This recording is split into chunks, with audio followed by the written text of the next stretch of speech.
everybody, and welcome into today's episode of the Top Cut Yu-Gi-Oh! Podcast. My name is Sunny. I am, of course, here with my co-host. Hello, it's me as always. What's up, dude? How are you feeling today? I'm alright. That's good, that's good. Been playing a lot of Legends Arceus. Oh, how do you feel about it? I'm really enjoying it. It's definitely got some problems, but it is definitely a step in the correct direction for them to make, like, the next big game. You know what I mean? Yeah, so I've heard a lot of people saying that they have their own, and which I promise we'll get back to Yu-Gi-Oh! In a second. But yeah. I have heard a lot of people giving criticisms of the game, saying that it is, how do you say, the art and the graphics are not very good. I mean, it depends what you're comparing them to. It's my opinion, the people who are saying that, oh, it's worse than the N64. No, it is better than the N64. I'd say early GameCube era. Which, yeah, the graphics aren't very great. They could have taken the art direction a little bit better. They could have put a little bit more into the actual art direction itself, kind of like what Breath of the Wild did. Because Breath of the Wild isn't that much more of a system-intensive game than Legends Arceus, but because they spent so much extra time on the actual art style and the art direction, they're able to get more mileage out of that limited resource. Right. I think I heard a lot of people saying that the texture of the land looks kind of like just like copy pasted. Like the ground, it doesn't really look, it just kind of looks like a flat ground from a video game rather than like an environment, you know? Every ground from a video game looks like a flat ground from a video game. Okay. I know what you meant. Like there's not like flowing fields of grass, right? It's like there are when you're close up. That's mostly due to a very major I'm trying to think of like what the actual game mechanic is called. Field of vision, basically. Okay, so like in a lot of games, they'll only load up a certain amount away from them. Past that, they'll either load up a very low poly version of it, right, or just not load it at all and hide it somehow. Yeah. Great example of this was the original Silent Hill. The reason for the fog was to hide the load distance, which was only about 10 feet in front of the character. Yeah. Because of the limits of the PlayStation 1. So they hid it with the fog, which turned out better for them. If you take away the fog, the game's not scary anymore. Yeah, yeah. In this game, they really don't have anything like that to hide it, so you can really tell, because then you'll have what's called pop-in, when, you know, the flowing grass, all of a sudden, where it goes from flat all of a sudden to... Yeah, where, like, the entities actually populate. Yeah. And you can particularly see this, the worst with Pokemon that are flying around above you. Yeah. Because then you'll be running, there's something, all of a sudden, there it is. There's a Staraptors flying around in a circle. Yeah, yeah. At, like, 5 frames a second. Yeah. With its animation, but then as you get closer, the animation goes up. To be fair, they do that normally in a lot of games in order to save on, you know, because processing and stuff like that. Because from like 100 feet away, you're not going to notice the JPEGing, as I like to call it. But then when you get close, but like Legends Arceus, that distance isn't like 100 feet. It's 100 yards. It's more like 30 feet. Yeah. So there's just one spot where it's a dude with his dust ox standing there, and you're talking to someone else. You can see the dust ox just out of range. So he'll be sitting there with his normal animation, and then the camera turns a little bit, and then it'll pop out and start JPEGing real bad because it'll unload the dust ox and load in the lower resolution, slower frame rate dust ox, and it's just. But I've heard as far as like storylining and actual. The way that you interact with Pokemon and things, it's actually been like revolutionary for the franchise. It very well could be. Okay, so as far as the actual the game isn't very well populated with Pokemon, and for the most part, they don't interact with each other. There's a lot they could have done, but they didn't. Yeah, that's one of the other criticisms that I've heard is that the Pokemon themselves just kind of stand around and they'll like move a little bit, stop. Yeah. Turn around, roar. And they're really boring in the overworld. Yes. Yeah,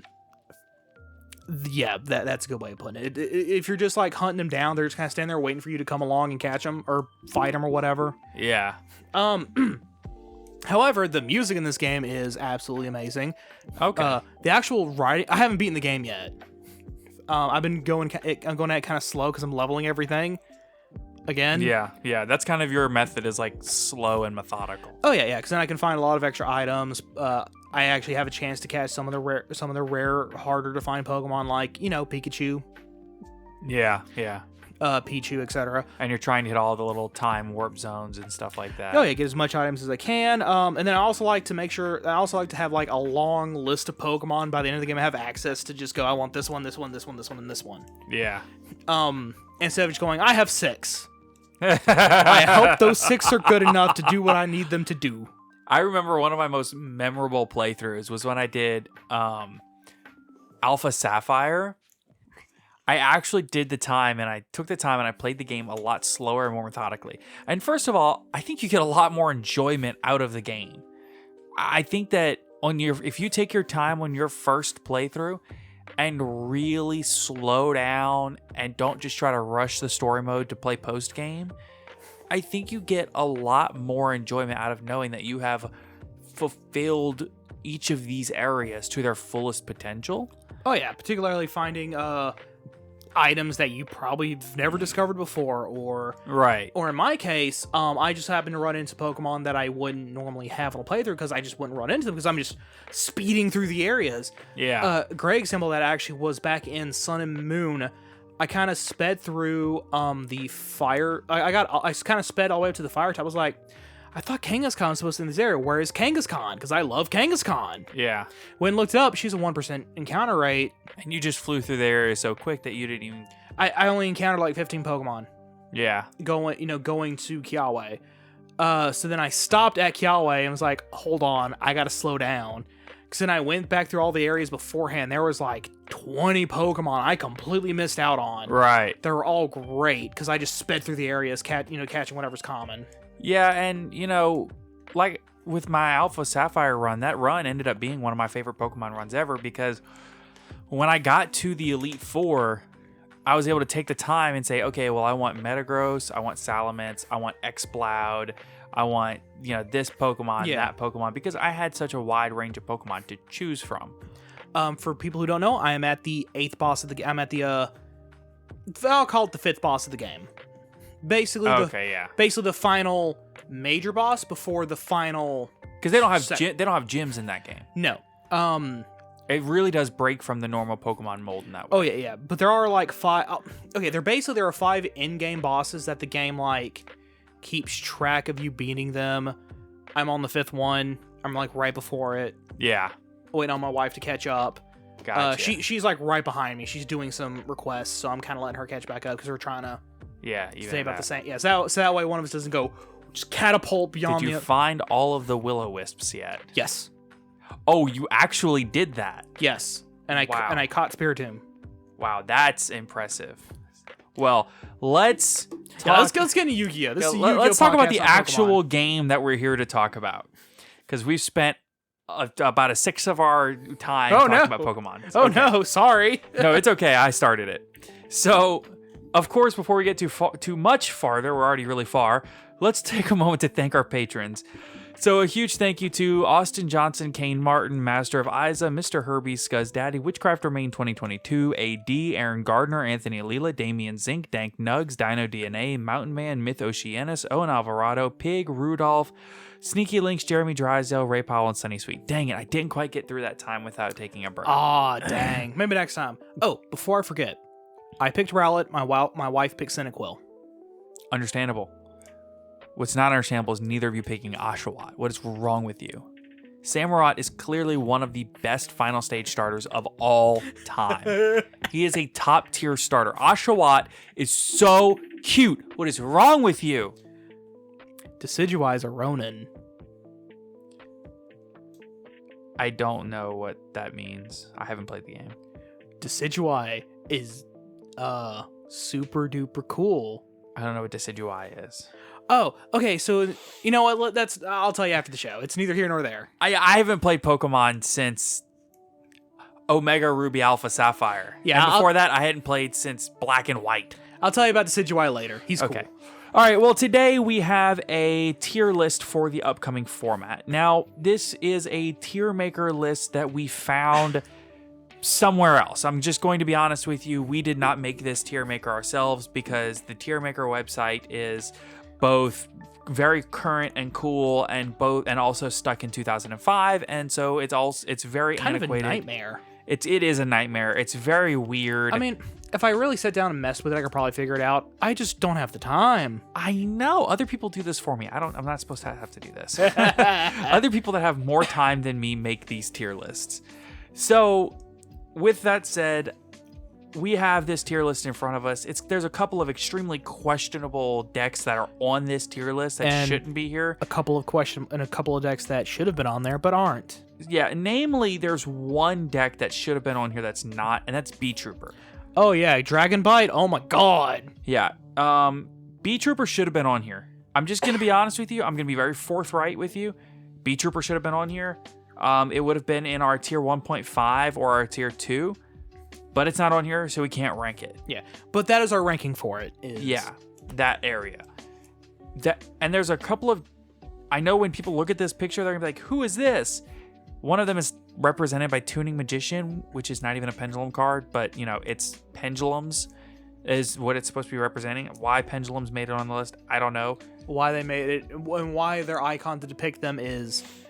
Tuning Magician, which is not even a pendulum monster, and not, I don't know, Odd Eyes Dragon. I know they don't actually. I know most of them don't actually run Odd Eyes, but yeah, it's a more I can look at it and know what I'm looking at. Yeah, and they have Buster Blader on here. Why? Why is Buster Blader on here? It's not good. And not Dart Magician. Dart Magician is a better deck in my opinion. Yeah, compared to Buster Blader specifically, I should specify. Yeah, especially with all the Battles of Chaos support, Dart Magician's actually kind of scrappy. That's a good way of putting it, actually. Yeah, I'm not going to say it's good, but it's not, unplayable. It's not like pure gadget. Yeah. Literally unplayable in this day and age. Yeah, okay. All right, so let's start into it. Let's get into it. This is in alphabetical order of the deck, mostly. I don't know. There's a couple of weird ones that are way out of place, but whatever. All right, so let's start off with one that is not necessarily what most people consider to be really meta. Let's talk about ABC. Oh, yeah. ABC is a very cool deck right now. It is the only deck that I've seen the Adventure Token package go into and go, that's pretty cool. And by the way, most of these decks, when we talk about this deck in the coming format, we're talking very specifically about... not necessarily the potential of the deck, but where we think the deck will actually be in representation and things like that in tournaments, as well as what we're judging off of is the best, most optimal version of the deck. So when we talk about ABC, we're probably going to be talking about Brave Token ABC. Same thing when we get to Prank Kids, we're talking about Brave Token Prank Kids. Sounds like anytime we're talking about a deck, we're talking about the Brave Token variant of that deck. Yeah, basically, if it's got a Brave Token variant, that's what we're talking about. Usually. So there's one or two decks that probably don't like Brave Token, but we'll get there when we get there. Yeah. So specifically, this will be Brave Token ABC, and the deck's really good. I think the deck is actually tier 2. Our tiers are 1, 1.5, 2 Rogue, and not in the meta. My opinion, it would be bottom of tier 2, but that's just because I haven't seen the deck actually function. Yeah, you know what I mean? It would be if we were actually judging this based off of how good the deck is, which I guess we should be. Yeah. But realistically, okay, I guess we can take into account how good the deck is and representation. As far as representation, I think in a 1,000 person tournament, you'd see 3. Yeah, I think this is Rogue. Just very Rogue. It's very Rogue. Very good, but very Rogue. Yeah, when you compare it to, like I said, Buster Blader's on this list. Okay, that's not in the meta. Yeah. Whenever we get to those, we'll probably just say not in the meta. Just pass. Just pass it. Right. All right, Adamantipator. What are you thinking with this? Because I want to say, I do want to say it's not the meta because they've lost a lot. Yes, but my biggest issue with me saying that is due to I don't know how they do with the Brave Token package. They don't use the Brave Token package not at all. But what they do use a lot is Small World.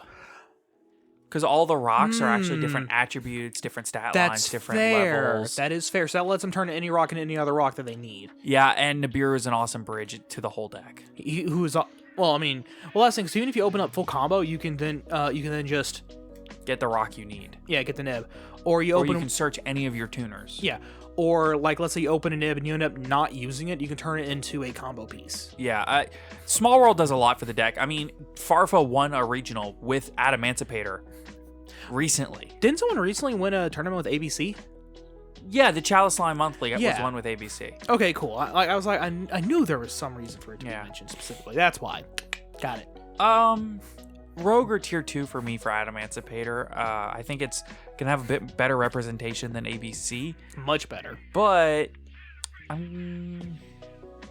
just don't know that it'll have, without Block Dragon. Yeah. No Block Dragon, no Link Cross, no Jet Synchron, no O-Lion.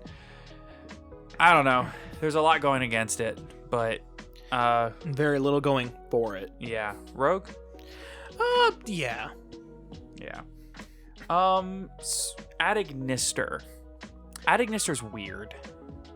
I mean, I personally think it's a very solid tier 2 deck, because not only is it an anime archetype deck, you got to keep that in mind.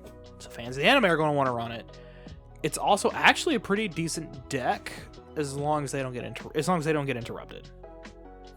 Yeah, but I mean, if you're not going to get interrupted, then we may as well say Adamantipator's tier 1. Yeah, exactly. They're super weak to interruption. Now they do have plays to get around, to kind of get around it. But if they do that, they won't end on, the 6,300 attack point Bungus. 6,000 attack point Bungus. Either way, big old towers that can't be run over. Yeah, the Arrival Cyberus Adignister, the big idiot. Yeah, like that. Like that is their place, and make that guy, and then just kind of go burr. Yeah, with them. Which, don't get me wrong, that's a solid game plan, because he's a towers. He's immune to everything. Yeah, but let's just be honest here. The funniest thing in the world is to use him to make an 8,300 access code talker. Oh, absolutely. Like, that is the funniest thing that I've ever seen anyone even consider. Yeah. So it's fun. The deck is cool. The deck has plays. But I'm just going to say, I still think it's Rogue. I don't think it's really any better than the Adamantipator or the ABC. Actually, I'd put it at the bottom of tier 2. Yeah, it's still a very solid deck. Okay, that's fine. I'm willing to be talked into tier 2. Yeah. Next we have Altergeist. Ooh, Altergeist is in a weird spot because it's a trap based deck, but it kind of isn't like a skill drain deck. Yeah, it's not a skill drain deck, but it is a trap deck. Which for a lot of people, that's like saying, oh, it's grass, but it's not a plant. Yeah, you get what I'm saying? It's an oxymoron saying that it's a trap deck, but not a skill drain deck. Yeah. It sounds like those two things are mutually inclusive. But with Altergeist, it's not. The fact that they can search out a vast majority of their traps, give them some types of interruptions and all that, very solid. And they can play under things like Tikaboo and stuff. They can easily play under Tikaboo. They can run all the floodgates just about and not care, because they're only ever going to have one monster on board at a time anyway, usually. Right. That makes them a very solid contender. They did lose a lot with IO going bye-bye. Oh, yeah. They lost their spell protection, so now they can, because now they can get blown out by a lightning storm or a Harpy Featherduster. Well, they can run Secret Village spellcasters because they're spellcasters. That is true. They can run Secret Village spellcasters. Then they have to run the 4 Secret Village spellcasters and the terraforming, so they have to hard draw into one of those.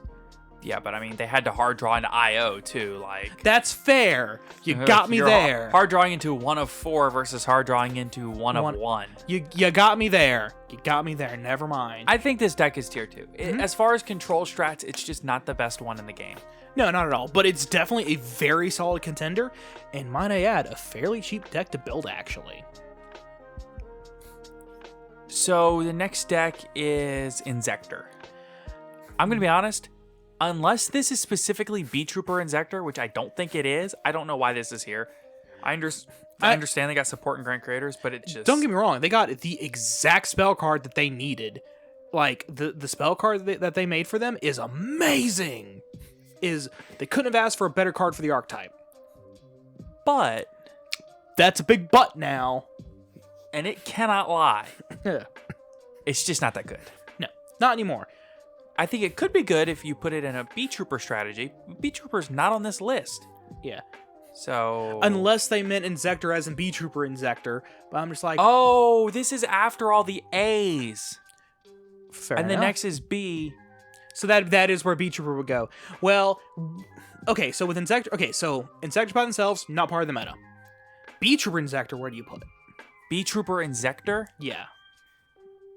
And then we'll do a more pure Beetrooper deck afterward. Beetrooper-Inzektor? I would still say it's like rogue at best. Okay, then pure Insector is what, tier 2? Not in the meta. Really? Even with Dragon Bite? Yeah. Okay. Pure Insector, you said. Yeah. Pure Insector, and then do Insector Beetrooper, which is like rogue, and then pure Beetrooper. Yeah. Oh, like tier 1.5. Okay, so it's actually made weaker by the Insector engine. Yeah. Fair. Because you'd have to deck out a bunch of extenders That is fair to to fit fit in the Insector engine. for free pops. Yeah, you're either decking out the extenders or you're decking out the you'd have to deck out like the Battle Wasp engine, which is such a Yeah. strong link climbing engine that how can you really justify that? Not even supposed to be a link climbing engine, it's supposed to be a synchro engine. Yeah, but they just special Hilarious. summon themselves for free. Yeah, it's hilarious.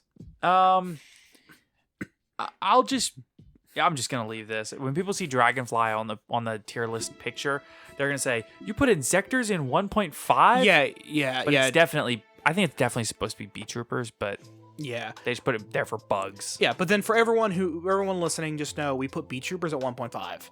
Yeah. And I can agree with that, either low 1.5 or the number one deck of tier 2. One or the I would other. say the number one deck of 1.5. I mean, you just got top 4 at like 3 YCSs in a row. I mean, it would depend on how many decks get put into 1.5. It might be the only deck in 1.5. No, there'll be more. We'll see. Next we have Birds. I'm assuming that's why it's in B's before Buster Blair. Yeah. So, unfortunately, Tropicator Lyrilusk isn't really... It's Rogue. It's very rogue now because they lost the Morg. I would say it's tier 2. Fair enough, because they can It's still... definitely better than Adignister, probably still. Yeah, because they can still make F-Zero no problem. And it's still like just like the Cobalt Sparrows, the Turquoise Warblers, the Sapphire Swallows, and one Recital, and using it for... And then using like a Palm Thrush or a second Assembled Nightingale to make F-Zero. In fact, I'm going to go... Actually, I think this deck is still 1.5. Really? Yeah, no, this deck is still good. I mean, you can still make a big Ensemble Blue Robin. Yeah, and I guess instead of making... Well, because part of it was that your Ensemble Blue Robin was untargetable because of the Samorg. I mean, you can still end on like an Appaloosa, a double Dragon Lords, and an Ensemble Blue. Not really. I've seen the end boards. I've seen people do it. Oh yeah, no, it just requires a little bit extra oomph. It's a little bit harder of a board to land on because it's a lot easier to make Samorg than it is to make an Appaloosa. I mean, yes. I'm not saying you're gonna have a 4 negate Appaloosa, but to make the Appaloosa, if you can make some Morg, you were already ending on a... Yeah, you're like what you were landing on the material to also just make the Appaloosa at that point. Exactly. Yeah, but so then, you can make at least a 2 negate Appaloosa. Oh, easily, yeah. Which don't get me wrong, isn't great. It's also not terrible. It's something.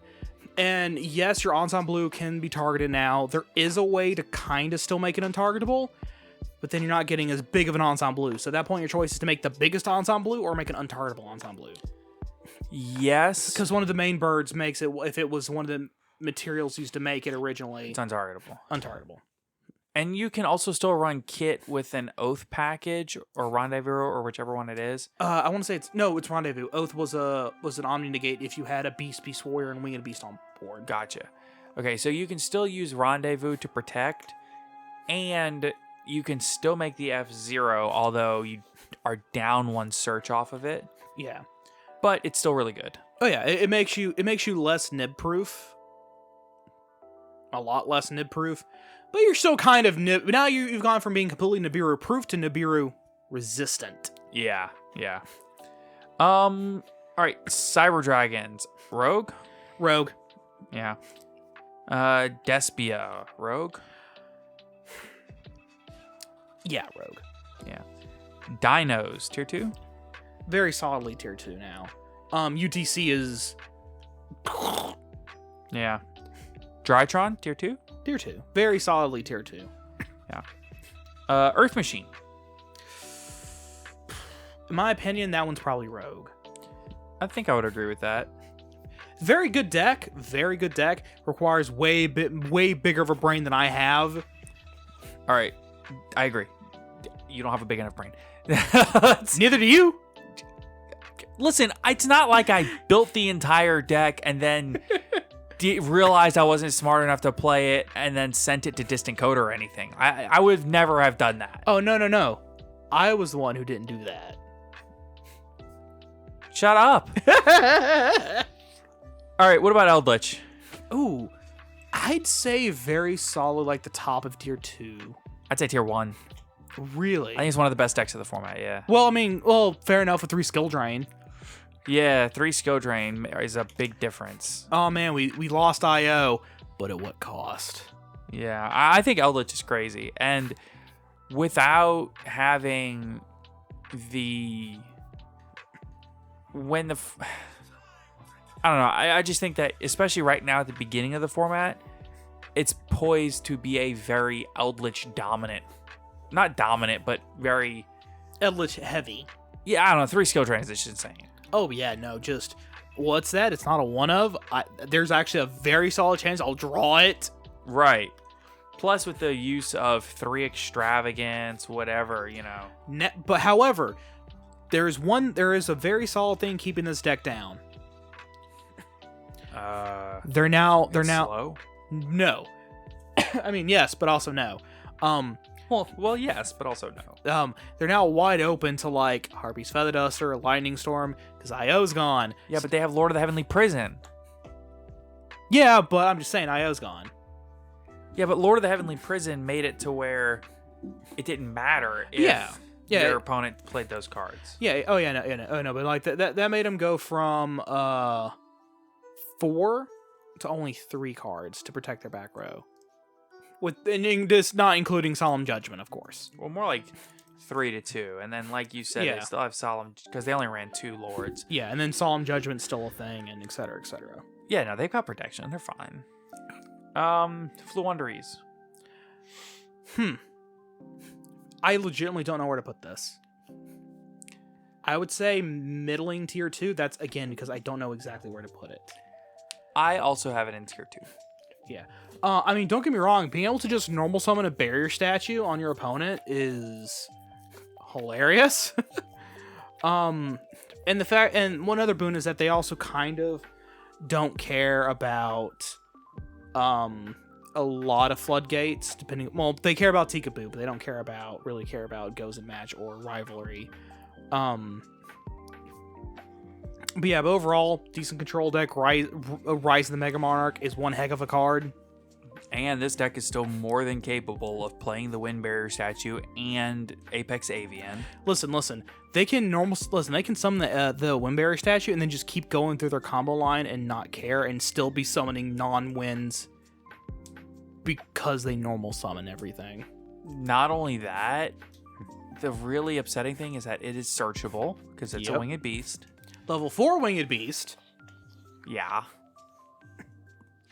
And the thing that really upsets me about this deck is how much they play on my turn. Oh yeah. Stop it. Oh yeah, no. I have literally sat there during one of my games against somebody who was playing Flunderies, and they started doing things. I was like, I could nib them here if I really wanted to. Yep. I didn't have the nib in hand, but I could have nibbed them during my turn. Yeah, they go nuts. And literally, all I did was draw for turn, enter main.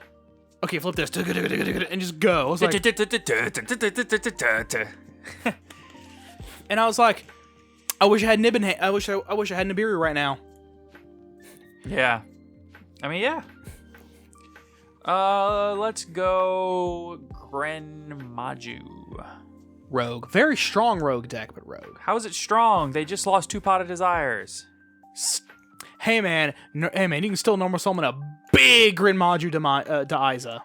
That's true. Golden Castle Stromberg is a very good card, as is Fairy Tale Snow. Yeah, which is to 1 now. Yeah. So you can still make a giant Grid Maju to Isa. It's just not as easy. What about heroes? Tier 2. I think they're rogue. Really? I don't think they're any better than Earth Machine. Fair enough. The only thing that they have going for them is that they can natively run a DPE package. Natively, key term. Because Destroy Phoenix Forcer is actually part of their archetype. Yeah. That's the only thing that in my opinion, that puts them above MIT. Yeah. Also, I have to question the people that make these charts, the people that make these tier makers. Who are you people? How do you make the decisions for what decks get chosen and the pictures that you choose for this?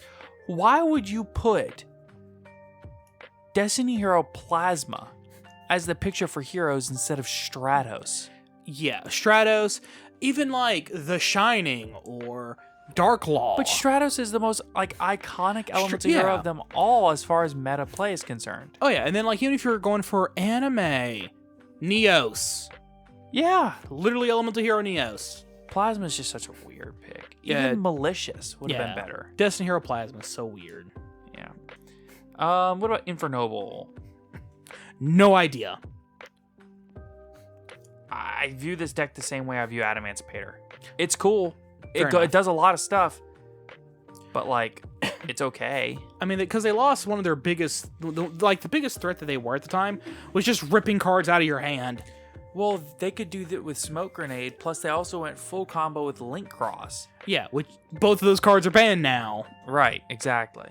So, yeah.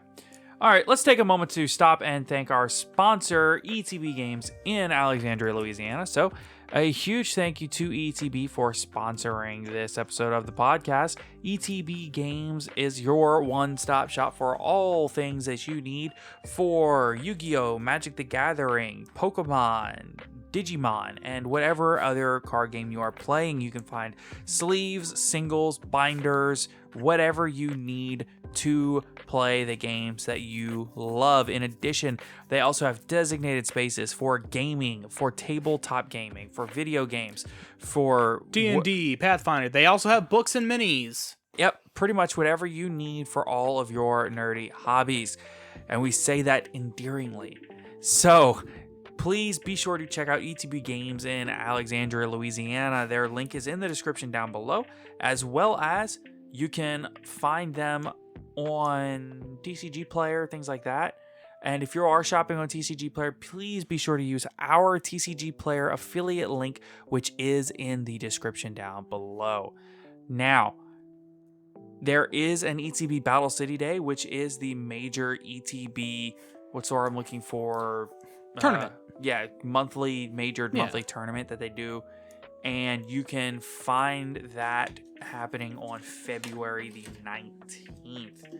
I won't be there personally, but Caleb will. So, I currently do plan on going. Yeah, so, had to go and schedule my son's birthday party that day, so I won't be there. But, at the end of the day, I'm the real winner anyway. So. Oh, absolutely. Absolutely. You get to hang out with one of the coolest people you know. Yep. My entire family, extended family, and many children and their parents who I don't know. So, well, I was going to say, one of the coolest people you know is your son. I mean, yes, but man, his friend group is just a bunch of little children. I mean, for the most part, it's probably a case of that they're not really friends, more just it's a bunch of kids my age. Oh no, they're friends. Okay. He's very, very outgoing, much like myself. Okay, yeah, because I remember when I was a kid, it was less. Some of those parties were less my friends, more of just a bunch of kids that were my age. Oh yeah. I know what you mean. That's why I was at the parties, because I was the same age. Yeah. So. Exactly. Yeah. I mean, nobody there was playing Yu-Gi-Oh! I was the only one playing Yu-Gi-Oh! I was there because I was the same age. Yeah. But no, in all seriousness, I'm talking about when I was like 4. Yeah, I don't really remember. I'm just gonna be honest. Yeah, 3, 4. Only reason why I am aware of this is entirely due to pictures, photographs. Oh yeah. Such.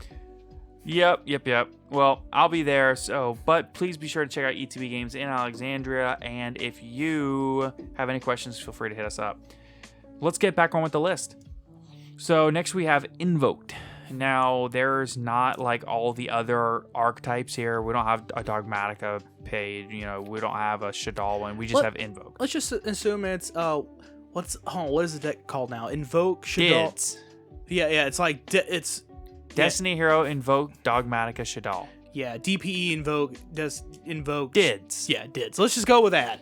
I'd say tier 1.5. I would say tier 1. Yeah, it's one or the other. Very solid, very powerful deck. Oh boy. We get to go with a whole another format of normal summon Alistair. I mean, we're gonna have that until the end of time. It just is what it is at this point. It's gonna be like the Brave token package. It's just gonna be until the end of time. It Brave will be tokens. teched. Hold on. They're gonna eventually ban Alistair, and then somebody's gonna like activate the whatever the Brave token like combo starter is, and go normal summon Alistair. I mean, that's basically what it is. Yeah, that's what I'm saying. Brave token is the new normal summon Alistair. Yeah, it's such a small, splashable, and I think it's even the same amount of cards. I think they're both 9 cards. Give or take, yeah. It's so stupid. The difference is that you're not using up any of your extra deck space too. Right. It's for crazy. Brave tokens. Live Twin. Tier 2. I would say Rogue. I mean, which do you think is gonna win? Earth Machine or Live Twin? Live Twin. Infernoble Live Twin. Live Twin. Adamancipator Live Twin. Live Twin. Cyber Dragons. Live Twin. Despia. Live Twin. ABC. Live Twin. Oh, so you really think Live Twin's better than all of those? Yes. So, okay, how about this? Live Twin or Adagnister? Live Twin. Altergeist. Live Twin. Dino. Dino, actually. Drytron. Well, who's going first? Coin flip. No, I mean like which deck is going first? Like who won the coin flip? Drytron. Drytron? Oh, Drytron's winning. No Live problem. Twin. Live Twin would be winning then. Really? You think it makes that much of a difference in that matchup? Yes, because even though Drytron has lost Eva, they still put up this big negate board that that a lot of decks just can't play through, not just Live Twin. Live Twin or Flunder? Probably Flunder, actually. But that's mostly due to Flunder being a very grindy deck. It's interesting to me that you put... I think a lot of the Rogue decks are better than Live Twin, but I'll put it in tier 2. Yeah. I'll be willing to take that. Oh, boy. All right, now for the bias. Madolche. Truth be told, Rogue. I agree. Yeah, going into this next format, it's very Rogue. Most because the deck just can't handle the Brave token package. Yeah. It's very reliant on resolving the Petting Cessor. I am trying out a new build, which I might be using the new build this weekend. I'm gonna see how that functions before I say anything. Oh. So we'll see. Naughty. But if what I think is going to happens, then it probably won't be any better. Oh, really? Yeah. Well, now I'm curious. I'll have to ask you about this after the recording. Yeah. What about Mech Knights? Probably Rogue. I would say not in the meta. Yeah. I mean, when was the last time you saw Mech Knights represented in the meta? Fair. Don't get me wrong, it's a good deck. It's a very, very solid deck. Yeah. What about Mystic Mine? Not in the meta. I would say Rogue. I wish it wasn't in the meta, but it's probably Rogue. I refuse to acknowledge that it's in the meta. Well, buddy, do I have some bad news for you? I know, I'm joking. But no, in all seriousness, yeah, very solid Rogue. Very annoyingly Rogue. Yes, exactly. All right, what about Pendulum? Still kind of Rogue. I would agree. Yeah. Now, here's the thing. Before this ban list, I would have said not in the meta. I think you could still be tempted to say that. But now they're bottom of Rogue. They're still like if you, it's one of those decks to where if you duel it and you don't take it seriously, you're gonna lose. Probably, yeah. But I mean, that's most decks. It's not saying a whole lot, but it's in particular one of those decks that I would say that about. I mean, that's a fair assessment. Especially if you don't know what the deck's doing. Yeah, for real. I have no idea what the deck does half the time. You know, it just goes burr. That's all it does. It does things, and pendulum summons. And it does things, and it does them quickly. Listen, the solo mode kind of helped me understand it a little bit on Master Duel. It helped me understand it a little bit. I still have no idea what's going on because the pendulum deck they let you use in that is Dynamist. Yeah. Don't get me wrong, Dynamist, super fun deck. I had a blast playing it in solo mode. But bad. Very bad. Yeah. It bricks like no one's business. Next is Phantom Knights. Tier 1, big time. Easily tier 1. Possibly the best deck of the... arguably the best deck of the format. If we had Cam here, I know he'd say, no, it is the best deck of the format. It's always been the best deck of the format. No one else but me knew it. I would say that it is the best deck of the format, and I don't think that it is particularly close. Personally. Oh, you know, PK is one of those decks that can absolutely abuse the Brave Token package and then also Scythe Lock you all in the same turn. Right. Which in and of itself is ridiculous. So then they've got a Scythe Lock, a DPE floating around, and the Brave Token package all at the same time. Yep. Which is stupid. And a 3 to 4 negate Appaloosa. Right. On top of all that, as if that wasn't enough. Yeah, I think the deck's insane, and without Protoss running around, it just makes it even better. In my opinion, Protoss is probably the one thing keeping that deck in check. Yeah, Protoss Gate kept the deck a lot last format, and I think that Konami hit EVA by saying, oh, well, without Protoss in the format, EVA is going to be a problem again because Drytron will be great. But it didn't account for Phantom Knights. Yeah, literally the exact opposite side of the coin from Light. Yeah, so... Granted, they're still shut out by, you know, Shadow and Imprisoning Mirror, just like how Drytron's shut out by Light and Imprisoning Mirror. Who cares about the mirrors? Right. What about Prank Kids? I'd say tier 2. I'd say 1.5. Really? I think that the inclusion of the Brave Token engine makes them insane. That's true. That's another deck that can really abuse that. Yeah, they don't need to use their normal summoned monster effects. So any deck that doesn't need its normal summon monster effects can abuse the Brave Token package. Oh yeah. So I really think this is a solidly 1.5. All right, what about Salad? Rogue. I think it's tier 2. Really? You think the I think the circle coming back makes that much of a difference. Really? Second circle. Yeah, I really do think it makes a ton of difference. And I think Salad can definitely take out Altergeist. I think it can definitely take out Fluanderies in the right circumstances. Yeah. Definitely Live Twin. So I think if it can handle the other decks in the tier, I think it deserves to be in that tier. Maybe. I mean, I kind of disagree with it being at tier 2, but I could see the argument for it. Yeah. What about Sky Striker? Let's see. Now that IO's gone, probably tier 1.5. That's where I have it. Yeah. That's where I had it. Because they have Engage back at 1, but they have Engage at all. Yeah. And no IO. So there's no flip this card. Do you have a quick play? No, I win. Or do you have Twin Twist or Cosmic Cyclone? No, I win. Yeah, pretty much. The deck's still don't get me wrong, the deck's still really good. And it's just as good as it was. But I think it's wait, hold on, wait. The deck's better than it was. But so is everything else. Yeah, but the deck is so much better than it was with IO gone.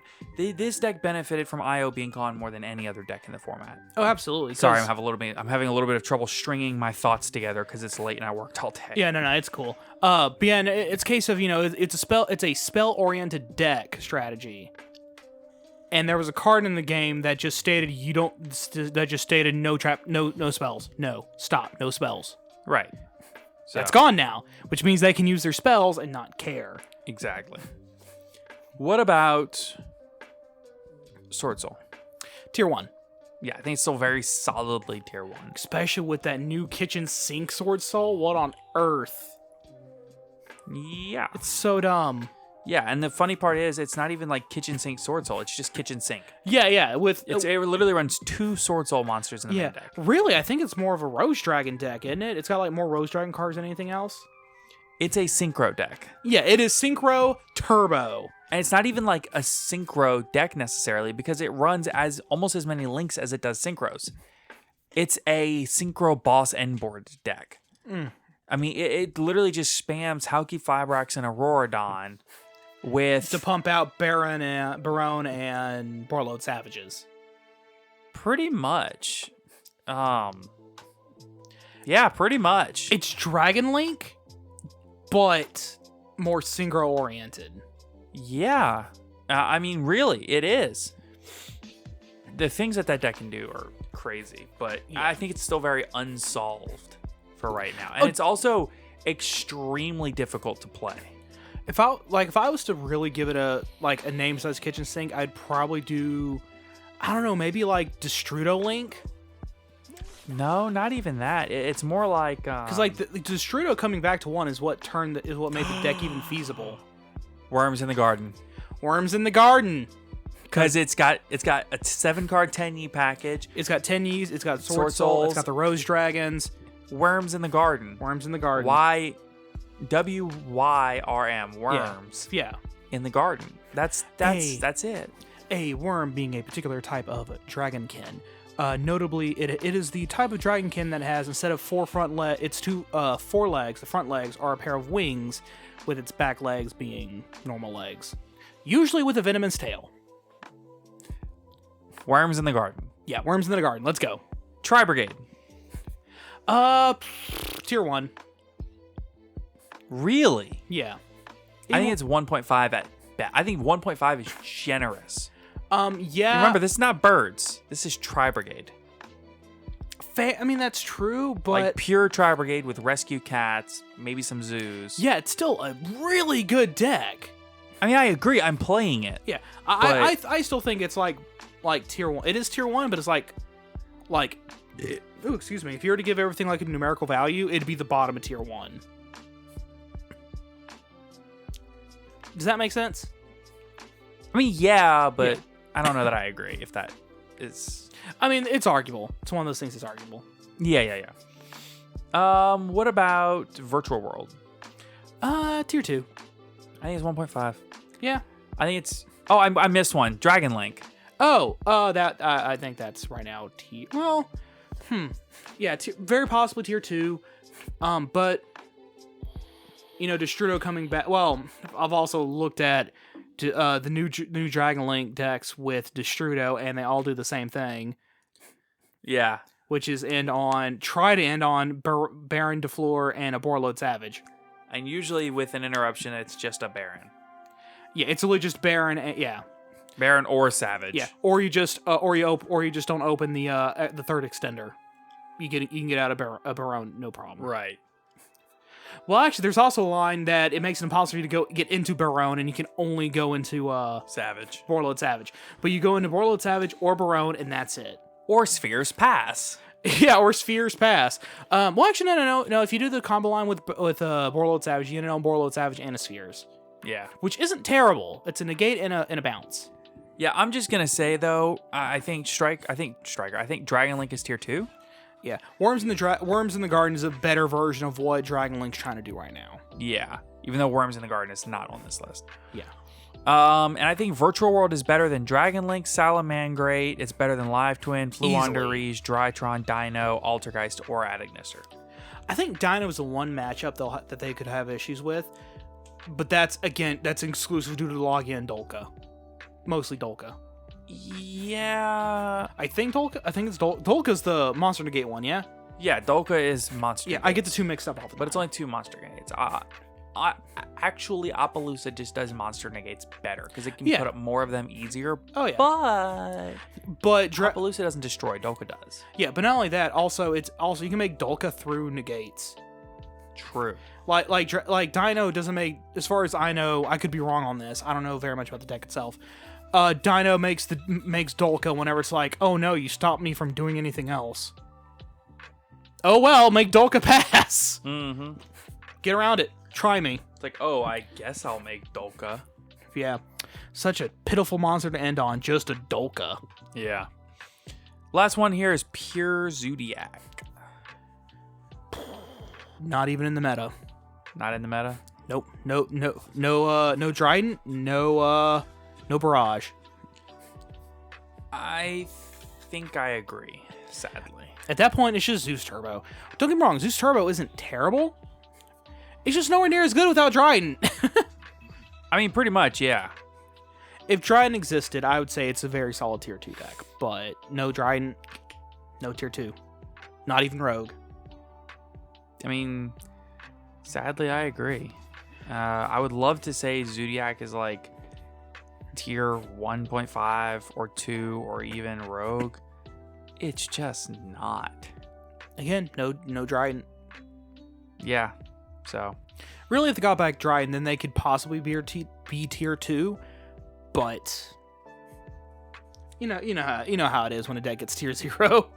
Konami gets very skittish about peeling stuff for the deck off the ban list. Yeah, I mean, it took them a long time to peel Insector stuff off the ban list, and they weren't even tier 0 here. That was in the OCG. Yeah. Oh yeah, no, they limited Hornet and didn't peel that off until I have no idea when. When we got out the game, Hornet was still limited. No, I think they peeled it out right before we got out the game. Yeah. It might have been. Like either right around when we quit or like right after we quit is when they finally peeled Hornet off the ban list. Yeah. All right, so let's talk about the final product that we have here. Oh yeah. The OCG got a new product announced. It's only the OCG right now, as far as I know. Oh, I meant what the final list looks like. Oh shoot, my bad. Oh no, it's okay. We'll do that after though. Yeah, I did forget about it at the beginning. Yeah, because we rambled about Pokemon for 10 minutes. Yeah. All right, so not in the meta at all. We have Insector, Buster Blader, Mech Knights, and Zodiac. In Rogue, we have ABC, Adamancipator, Cyber Dragon, Despia, Earth Machine, Grenmaju, Heroes, Infernoble, Madolche, Mystic Mine, and Pendulums. Tier 2, Adignister, Altergeist, Dino, Drytron, Fluonderese, Live Twin, Salamangrate, and Dragon Link. In Tier 1.5, you have Birds, which is like Leerlusk. You have Prank Kids, Sky Strikers, Virtual World, and Tri Brigade. And in Tier 1, you have Sword Soul, Phantom Knights, Eldritch, and Invoked stuff. Yeah, invoked Kitchen Sink. Yeah, Invoked the deck. Invoked the sink. Yes. It's kind of like a Spaceballs, the lunchbox. Invoked the lunchbox. Okay, so and then Beetrooper somewhere on you that said list. Spaceballs, and it made me think about my favorite joke in all of Spaceballs, the movie. What's that? When they land on the desert planet, and he says, "Quick, comb the desert!" Yeah. And then you see him out there with giant hair combs going through the desert. Literally combing the desert. Oh, wow. That was an amazing joke. If y'all haven't seen the movie, go watch it. Not with children around. Yeah, not our own children, but great movie. Great movie. All right, so let's talk about the new product that we have announced For the OCG. currently only for the OCG, but hey, listen, we're getting there. Yeah. We'll get it eventually. Yes. We just got a new product announced for the OCG Duelist Pack Pyroxian. Duelist of the Pyroxene. Which is basically Gem Knights. So it's our next Duelist Pack. Pyroxene is the mineral that makes up a lot of crystals and dirt. Yeah, but the Pyroxene Warriors Are specifically the Gem Knights because they're. But it's what they mean. But in this case, what they mean is just a generically Earth attribute oriented pack. Does it like actually list any of the duelists for support or anything like that on the page? I don't think it does. But Let me pull it up real quick. Well, the thing is, what we do have is we know that in the in Master Duel, the Gem Knight storyline is like the Pyroxene Warriors or whatever. So we know that it must be at least a little bit Gem Knight related. Oh yeah, right? Yeah, it's got to be. What are you hoping to see out of the Earth set?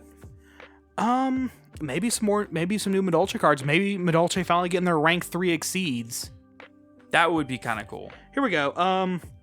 It's been announced, including cards used by duelists from the anime and manga. The booster will focus on duels that use the Earth monsters, as well as new cards to power up those decks.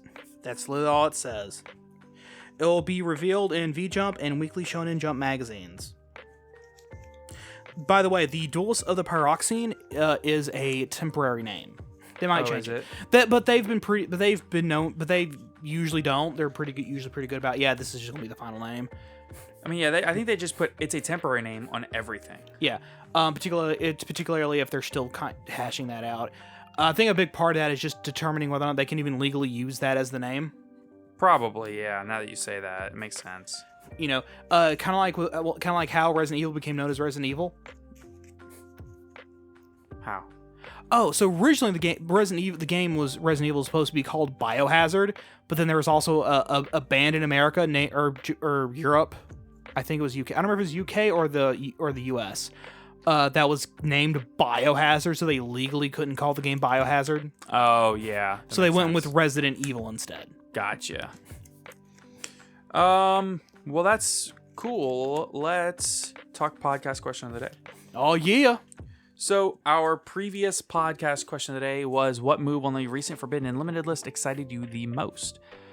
So we got some cool replies. I think IO getting banned is really good. Also, to Raigeki to 3 sounds like a lot of fun for casual locals play. Looks like Jinzo's going to get mixed in with some crazy card plays, maybe. Etelli to 3 was already hyped to try Punk, and now I'm beyond hyped for it. Triple skill drain. Want to see how many players will overcome this hurdle. Please do not bring this into my house. Fairy Tale Snow because the card makes Lightsworn more playable. Does it? That's going to be a big old shrug for me, dog. Yeah. All the cards that went to 3, especially Skill Drain. Eva banned because Drytron becomes a lot less boring. I think that's true. Drytron is actually way more interesting with Eva. Listen. Tritron Megalith. Probably one of the coolest versions of that deck that I've ever seen. For sure. Easily IO getting banned. It's a hit that just helps every deck I have. It makes the game so much less lame. I'm not particularly one to talk about lame because after IO ban, Mystic Mine, best deck, let's go. Oh no! They had us in the first half, not gonna lie. IO being banned, but also Fairy Tale Snow coming back to Limited. IO ban, Astrograph back, Skullcrobat to 3. I can play Pens IRL. No. Etelli to 3. I want to see Punk become relevant. That's interesting. I didn't realize how many people wanted to see Punk. I think Snow to 1 and Skill to 3. Listen, though. Punk has some of the best artwork for Yu-Gi-Oh cards I've ever seen. Yeah, they're really cool. I'm not going to lie to you. It's like one of the coolest looking archetype artworks in the game so far. It's very, very beautiful. Very colorful. Oh, yeah. And I'm like, please. And like when I first saw it, I was like, please. I think I even said it on the show when we were looking at these cards. Please don't throw this archetype away. Honestly. Don't waste this art on this archetype and do nothing and be unable to do anything with it. Yeah, it looks really cool. Let's see. We also have Etelli going to 3 to help mutants.